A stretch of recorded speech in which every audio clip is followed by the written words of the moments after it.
ভারত নিয়ন্ত্রিত কাশ্মীরের পেহেলগামে সন্ত্রাসী হামলার প্রেক্ষাপটে পাকিস্তানকে নিয়ে এশিয়া কাপ আয়োজন এখন অনিশ্চয়তায় ঘেরা।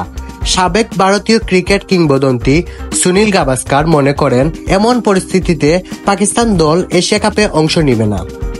এই বছরের শেষের দিকে ভারত ও শ্রীলঙ্কার যৌথ আয়োজনে এই টুর্নামেন্ট হওয়ার কথা থাকলেও প্রতি রাজনৈতিক উত্তেজনা এবং নিরাপত্তা পরিস্থিতির কারণে তা এখন ঝুঁকির মুখে। ভারতীয় সংবাদ মাধ্যম স্পোর্টস 2কে দেওয়া এক সাক্ষাৎকারে গাভাস্কার বলেন, আমি পাকিস্তানকে এশিয়া কাপে দেখছি না।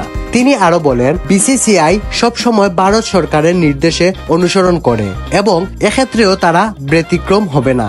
তার মতে, যদি ভারত পাকিস্তানের মধ্যকার সাম্প্রতিক উত্তেজনা না কমে তাহলে পাকিস্তান দল এশিয়া কাপে অংশ নেবে না।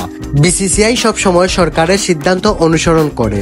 যদি পরিস্থিতি না বদলায় তাহলে পাকিস্তানের অংশগ্রহণ সম্ভব নয় বলে জানান গাভাস্কার আরো বলেন, বর্তমান পরিস্থিতিতে Asia cup cricket council ACC ভেঙে যাওয়ার সম্ভাবনাও উড়িয়ে দেওয়া যাবে না। বিশেষ করে পাকিস্তান ক্রিকেট বোর্ডের চেয়ারম্যান মহসিন নাকভি এখন এই সংস্থার সভাপতির দায়িত্ব থাকায় নতুন জটিলতা সৃষ্টি হয়েছে। এমনও হতে পারে যে এসিসি ভেঙে দেওয়া হবে এবং 3 বা 4 দলের একটি টুর্নামেন্ট আয়োজন করা হবে। সেখানে হংকং বা সংযুক্ত আরব আমিরাতও আমন্ত্রণ জানানো হতে পারে বলে মন্তব্য করেন গাভাস্কার।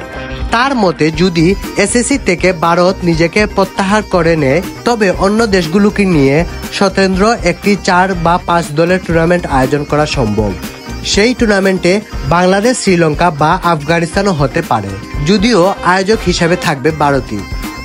যুদ্ধের আবহে খেলাধুলা কঠিন। পাক ভারত সম্পর্কে বিদ্যমান উত্তেজনার প্রসঙ্গে গাভাস্কার বলেন, যখন 2 দেশ নিজেদের মধ্যে লড়াইয়ে লিপ্ত থাকবে তখন একসঙ্গে খেলাধুলা করাটা কঠিন হয়ে পড়বে। তিনি সাফ জানিয়ে দেন, এই পরিস্থিতিতে এশিয়া কাপ ক্রিকেট কাউন্সিলের ভবিষ্যৎ অন্ধকার।